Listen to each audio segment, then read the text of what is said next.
دنیا کے 5 ایسے لینڈ لارڈ جو اپنی گورنمنٹ کے سامنے نہیں جھکے اور کسی بھی قیمت پر اپنا گھر بیچنے پر رضامند نہ ہوئے۔ اپنی ساری زندگی کی کمائی سے بنایا ہوا گھر ایک ہی جھٹکے میں کوئی کیسے بیچ سکتا ہے، اور وہ بھی تب جب گورنمنٹ یا کوئی بلڈر آپ سے زبردستی خریدنا چاہتا ہو۔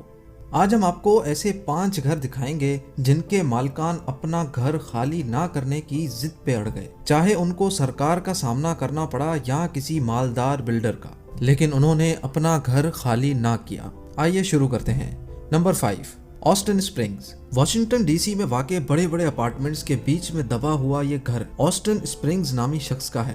1980 میں جب اس جگہ پر بلڈنگز بننے کا آغاز ہوا تو کئی لینڈ لارڈز نے بلڈرز کو اپنی زمین یا گھر بیچ دیا، لیکن آسٹن اسپرنگز نے بیچنے سے صاف انکار کر دیا۔ آسٹن کا ماننا تھا کہ بلڈر اس کی جگہ کی صحیح قیمت نہیں لگا رہے۔ جب آسٹن کو اس کی منہ مانگی قیمت نہ ملی تو اس نے اس جگہ پر پیزا شاپ کھولنے کا پلان بنایا، لیکن ہوا کچھ یوں کہ آسٹن بینک کا قرضی ہو گیا اور اس کو اپنا یہ گھر آدھی قیمت پہ بیچنا پڑ گیا۔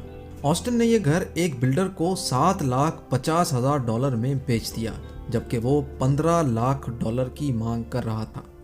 Number 4، young.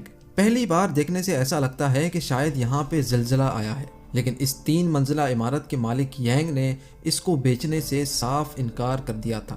چائنا کی بڑھتی ہوئی آبادی کے پیش نظر جس جگہ یہ گھر موجود ہے وہاں چائنیز گورنمنٹ کو ایک ہائی ٹیک انڈسٹریل پارک بنانا تھا۔ یانگ کے گھر کے پڑوسیوں نے تو گورنمنٹ کے آگے ہار مان لی، لیکن یانگ چائنیز گورنمنٹ کو کورٹ لے گیا۔ سرکاری بلڈرز نے یانگ کے گھر کی پانی کی سپلائی، گیس اور بجلی کا کنیکشن تک کاٹ دیا۔ یانگ کو پانی بھرنے 1 کلومیٹر دور جانا پڑتا اور رات کو موم بتی کی روشنی میں گزارا کرنا پڑتا، اور آخر کار 2 سال کیس لڑنے کے بعد کورٹ نے یانگ کے حق میں فیصلہ دے دیا۔ نمبر 3، میز فیلڈ۔ واشنگٹن میں چھوٹا شہر ہے جس کا نام ہے سیئٹل۔ وہاں موجود ہے ایک شاپنگ مال جس میں ایک عجیب و غریب سا سوراخ نظر آتا ہے، لیکن قریب جا کر دیکھیں تو پتہ چلتا ہے کہ یہ مال ایک چھوٹے سے گھر کے ارد گرد بنا ہوا ہے۔ یہ بات ہے 2006 کی۔ ہوا کچھ یوں تھا کہ اس گھر میں ایک 84 سال کی خاتون اکیلی رہتی تھی جس کا نام میز فیلڈ تھا۔ اس وقت اس کے ارد گرد چند گھر بنے ہوتے تھے اور باقی ساری جگہ خالی ہوتی تھی۔ جب یہ جگہ کمرشل ہو گئی تو بلڈرز نے یہاں شاپنگ مال بنانے کا سوچا۔ انہوں نے باقی تمام گھروں کے مالکان کو تو قابو کر لیا، لیکن یہ خاتون یہاں سے ہٹنے کا نام تک نہیں لے رہی تھی، حتیٰ کہ میز فیلڈ نے $1 ملین کی پیش کی قیمت بھی ٹھکرا دی۔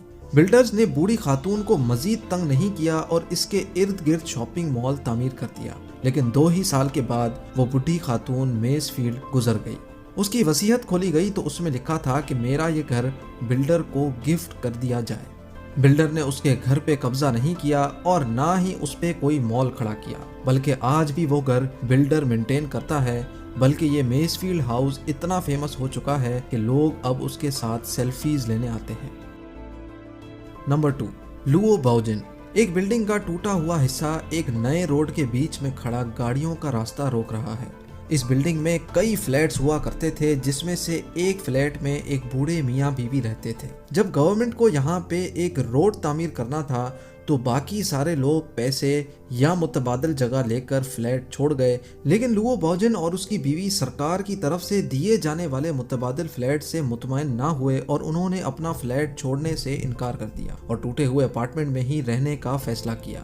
مجبوراً سرکار کو وہ فلیٹ اور اس کے آس پاس کے کمرے چھوڑنے پڑے اور اس کے ارد گرد روڈ بنا دیا گیا۔ اور اب باری ہے نمبر 1 کی۔ جاپان میں نریتا ایئرپورٹ کے بیچ میں ایک فارم بنا ہوا ہے۔ جب جاپانیز گورنمنٹ کو اس جگہ پر ایئرپورٹ تعمیر کرنا تھا تو وہاں موجود فارمرز نے اپنی زمین سرکار کو دینے سے صاف انکار کر دیا۔ کئی فارمرز آپس میں مل گئے اور کافی احتجاج بھی ہوا اور کورٹ میں لمبے لمبے کیسز بھی چلے۔ آخرکار فارمرز کے حق میں فیصلہ آ گیا اور سرکار کو مجبوراً ایئرپورٹ کا صرف ایک ہی رن وے بنانے کی اجازت ملی۔ فارمرز آج بھی وہاں ٹھیک ایئرپورٹ کے بیچ میں اپنے گھروں میں رہتے ہیں۔ ان کی گھر کی کھڑکی یا ان کے فارم پہ کھڑے ہو کے ایسا لگتا ہے کہ رن وے پہ کھڑے ہیں۔